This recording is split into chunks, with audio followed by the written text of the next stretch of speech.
As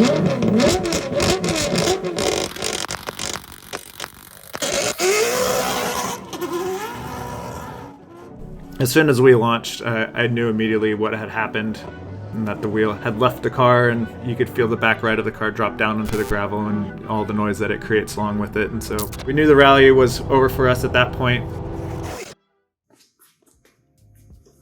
Hi, I'm Sam Albert, and I am putting a Ferrari motor into my rally car. I got started in rally back in 2010 after being a lifelong fan of the sport and have been competing pretty much ever since.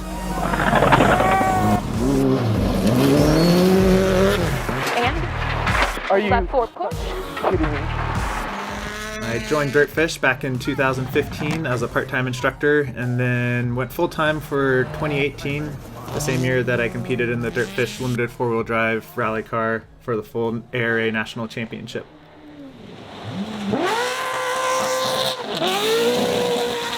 The genesis of me putting the Ferrari motor into the rally car really just came out of me going through the rule book and looking through loopholes in the rules that I basically could try to take advantage of to be a little bit more competitive. One rule that stood out to me was that 4.5 liter and below naturally aspirated motor in the open 4-wheel drive class had no restrictions. The performance that I was looking for, as well as the sound, and essentially the Ferrari California F136 was just kind of the clear winner to me because of the flat plane crank and the sound that it creates.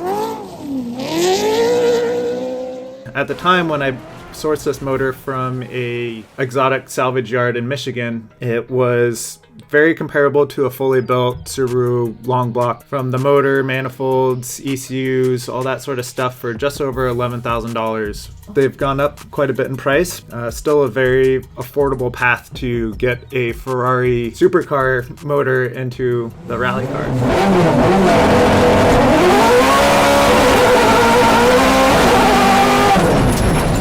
Starting off, we have the motor here in the engine bay. It's all attached to the transmission, and one thing that was nice is that there was lots of room between the frame rails to get it in there. I'm actually still using the stock subframe. It only had to trim a little bit to get it in there, but as you can see, the motor is quite large, and as we come down level with it, you can see how much is actually going to stick out. I bought the motor in December of 2021. Earnest work really started in June of 2022. Started with 3D scanning the motor, the transmission, the Subaru transmission, and figuring out all the engineering to make those two work together. To do the design for both the flywheel and the adapter plate, I had the scans for both the engine side, which you can kind of see here, Subaru bell housing. Some of the important points were the dowel pin locations.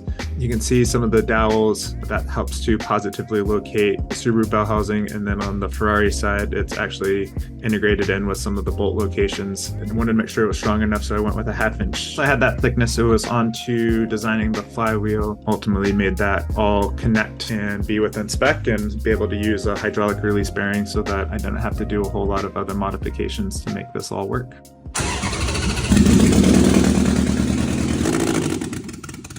Listened to the internet for some firing order advice, found some more reliable documentation, and got that fixed up in the ECU, and everything is idling now, as you can see. Got the car running pretty much at the end of February of 2023, and that first start was a relief. It fired up fairly quickly. Once everything was sorted, I was like, yes, this is the sound that I was looking for. It's going to be amazing. Things are really coming together. I'm super stoked. Still gotta figure out this hood thing, but it's coming along. We brought it to the dyno. It seemed really good, but still had really no idea what it was going to be like to drive. The rule book kind of changed over time. So for 2023, basically limiting the power output of this motor, also adding a weight penalty. So car ended up being a little bit heavier, so we're just over 3,000 pounds with it now. Having the weight distribution not change at all, a huge relief, because that was something I was worried about. Moving the radiator to the back, not having a turbo, not having an intercooler, it wasn't that bad at all. And definitely the sound, for sure.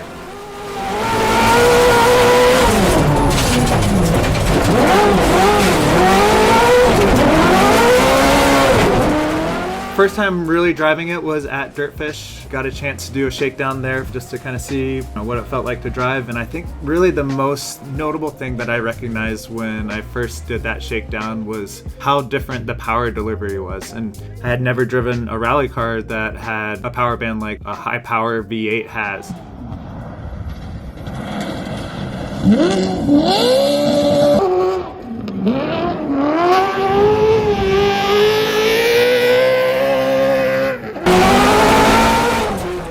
Going through a corner, it's really easy to adjust your line, and just very easy to control. With the Subaru motor and the very, peaky torque power band that it has, sometimes you'd get a little bit too much too quick and it would kind of buck the car around. But with the V8, it's just so smooth and easy to control, and I find it to be really enjoyable to drive like that.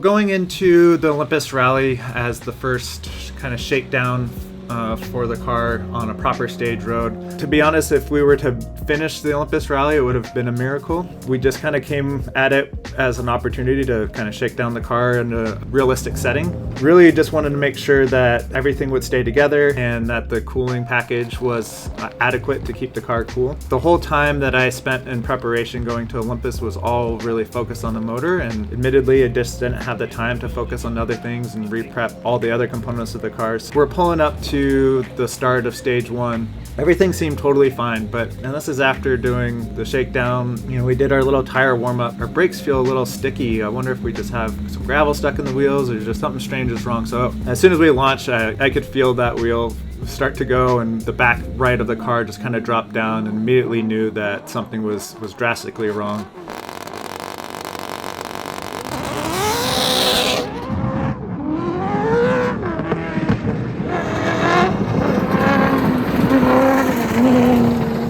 Basically what happened is that the wheel bearing had failed, most likely on the transit to the start of the stage, and then when we did the warm-up, by that time the axle nut had backed itself off. The only thing that was really holding the wheel onto the car was the rotor. One thing that was really nice about Olympus Rally is just how many fans there are, either spectating or just watching online. I kind of put an asker out on Instagram if anybody had the parts that we needed to basically replace that corner. Really awesome that some local spectators reached out and said that they had the parts that we needed, and we were invited over to their house to pull it off the car and grab what we needed and get the car back going. The majority of the afternoon on Saturday doing that, and we finally got to the point where we got the car re-inspected and got the clear to rejoin the rally.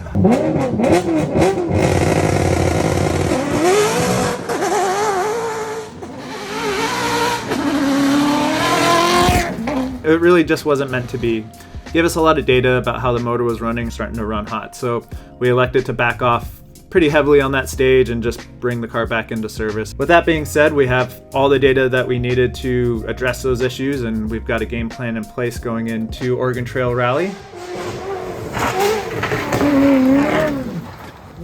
One thing that has really surprised me throughout this whole process is how quickly people discovered this car. Has a little bit of a viral factor to it. People think it's awesome and really cool and sounds amazing, and everybody wants to go see it in person at these rallies. It makes me really happy to see that these people are paying attention to it and getting interested, and they want to come to their first stage rally event. If you want to learn more about the project, definitely check out my social media channels at Sam Albert Rally, whether that's YouTube, Facebook, Instagram, TikTok. And definitely check out dirtfish.com, Dirtfish YouTube, Instagram, etc. They're doing a great job of covering this build and showing all the other aspects to campaigning this car in North American Stage Rally.